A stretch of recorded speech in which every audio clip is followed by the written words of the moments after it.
So hi guys, magluluto tayo ng atsara. Meron tayong ginadgad na atsara. Meron tayong carrots, red pepper, lalagyan ko ng yellow pepper. Meron din tayo ditong luya, bawang, sibuyas at sili. Pero hindi ko siya titirisin, isasabay ko lang siya. Meron din tayong asukal at paminta. Wala akong buong paminta kaya medyo ano lang siya. Durog-durog konti. Wala rin akong raisin kasi hindi naman ako kumakain, hindi ako bumili. Go. Maglalagay ako ng 1 cup. Suka yan, rice vinegar. So bale, 1.5 cup ng rice vinegar. 1 spoon ng salt. Small cup ng sugar. Yan. Tapos dissolve natin yun. Dissolve hanggang sa kumulo yan ha. Add na lang kayo ng sugar kapag kulang sa tamis.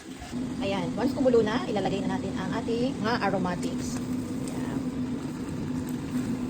Tapos paminta. And i-mix natin. Antayin lang ulit natin kumulo. Ayan. Kumukulo na siya. After nyan kumulo, ayan. Ganda na.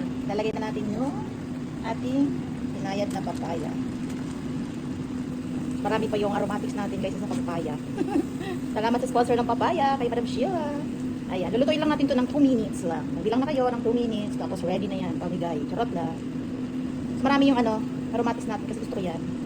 Ako mag-decide kasi ako kakain. Charot. 2